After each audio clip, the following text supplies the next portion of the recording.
Disturb করলে তাদেরকে সুন্দর করে বুঝাইতে হবে, অভিভাবককে বুঝাতে হবে। আজকের শিশু আগামী দিনের মুসল্লি।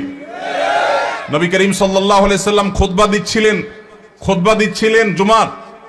হাসান বা হোসেন রাদিয়াল্লাহু তাআলা আনহুমা দৌড়ে আসছিলেন নানার দিকে, জামা পেঁচায়া শরীরের সাথে পড়ে গেছেন। নবীজি মিম্বর থেকে নেমে দূরে গিয়ে নাতিকে কোলে নিয়ে আবার এসে মিম্বরে দাঁড়ালেন। তারপর খুতবা কন্টিনিউ করলেন। আপনার মসজিদের ইমাম সাহেব করলে চাকরির কি হাল থাকবে বলেন? চাকরি থাকবে? নবী করিম সাল্লাল্লাহু আলাইহি সাল্লামের জায়গায় আমরা যদি হতাম তো বলতাম, মেয়েকে যে বলতাম, মা অন্তত আমার খুতবার সময়টা তো ধরে রাখবা। বলতাম কি বলতাম না? আমার নবী করিম সাল্লাল্লাহু আলাইহি সাল্লাম সেরকম কথা বলেছেন বলে জানা যায় না। তিনি সিজদায় গেছেন জামাতে নামাজে, ভাই একাকী না, মসজিদে তিনি ইমামতি করছেন। তার পিঠের উপরে হাসান হোসেন যখন উঠে বসছেন, নবী সাল্লাল্লাহু আলাইহি ওয়াসাল্লাম আর তাদেরকে নামানোর জন্য কোনো কসরত করেন নাই। ওই অবস্থায় তিনি অপেক্ষা করছেন, সিজদায় তাসবিহ বাড়াচ্ছেন। সময় যাচ্ছে, নাতির ঘোড়ায় চড়ার শখ পূরণ হওয়ার পর যখন পিঠ থেকে নামছে, তখন নবী সাল্লাল্লাহু আলাইহি ওয়াসাল্লাম মাথা উঁচু করছেন। এরপরে নামাজ শেষে সাহাবীরা জিজ্ঞেস করছে, হে আল্লাহর রাসূল, আজকে সিজদা একটু লম্বা হয়েছে, ব্যাপার কি? কি কোনো ওহী আসলো নাকি বিশেষ কোনো নির্দেশ কি? তখন নবী সাল্লাল্লাহু আলাইহি ওয়াসাল্লাম বললেন, সেরকম কিছুই না, আসলে নাতি পিঠের উপর উঠেছিল, আমি তাকে নামাতে চাইনি, সে নেমেছে। তারপরে তিনি নবী সাল্লাল্লাহু আলাইহি ওয়াসাল্লাম মাথা উঁচু করেছেন।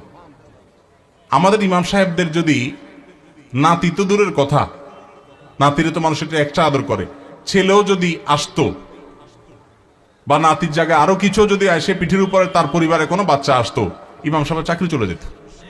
ঠিক না ভাই? ঠিক ভাইরা আমার, যদি নবী সাল্লাল্লাহু আলাইহি ওয়াসাল্লামের পিঠে নাতি উঠার পরও নবী সাল্লাল্লাহু আলাইহি ওয়াসাল্লাম ফাতেমা রাদিয়াল্লাহু তাআলা আনহাকে এই কথা বলার কথা হাদিসে পাওয়া যায় না যে নামাজের পর নবী সাল্লাল্লাহু আলাইহি ওয়াসাল্লাম ফাতেমা রাদিয়াল্লাহু বসে বলেছেন। বললে সেটা অবশ্যই হাদিসে আসতো। নবী সাল্লাল্লাহু আলাইহি ওয়াসাল্লামের ব্যক্তিগত জীবনের যে সমস্ত বিষয় থেকে উম্মতের শিক্ষা আছে তার সবগুলো হাদিসে আসে। এরকম কোন হাদিস পাওয়া যায় না যে তিনি ফাতেমা রাদিয়াল্লাহু তাআলার কাছে যে বলেছেন, মা আমি মসজিদে ইমামতির দায়িত্ব পালন করছি, এই টাইমে তুমি নাতিকে ছেড়ে দিলা, তাকে এই টাইমটা ধরে রাখতে পারতা।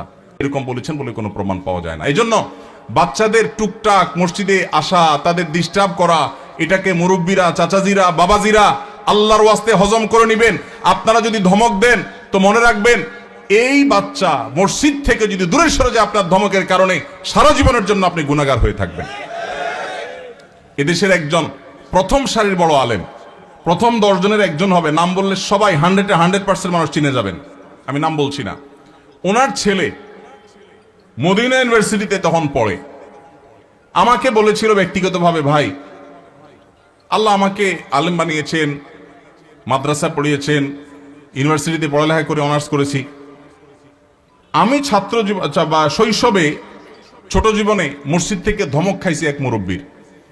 আমি মরণ পর্যন্ত ভুলবো না, আমার মনে কতটা আঘাত সেটা এঁকে দিয়েছে। বহু ধমক জীবনে খেয়েছি, কিন্তু ওই ধমকটা ভুলবো না।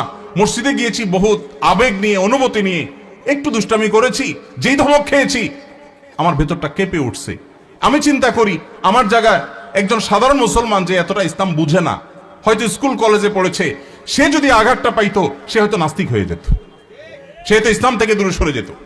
এই জন্য মসজিদ থেকে বাচ্চাদেরকে ধমক দিবেন না। আদর্শ মসজিদের জন্য, বাচ্চাদের জন্য, যুবকদের জন্য, এমনকি মা বোনদের দ্বীনি শিক্ষার জন্য চিন্তা ভাবনা, ফিকির, তাদের জন্য পর্দা, প্রাইভেসি রক্ষা করে কিভাবে তাদেরকে দিনদার বানানো যায়, ফরজে আইনের ইলম শেখানো যায়, সেই ব্যবস্থাপনা থাকতে হবে।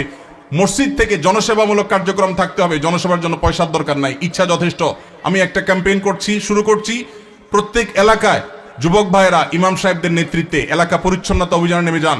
আপনার এলাকাটা সবচেয়ে ক্লিন রাখেন। প্রতিদিন একক নামাজের পরে 10 মিনিট করে এলাকা ভাগ করে নেন।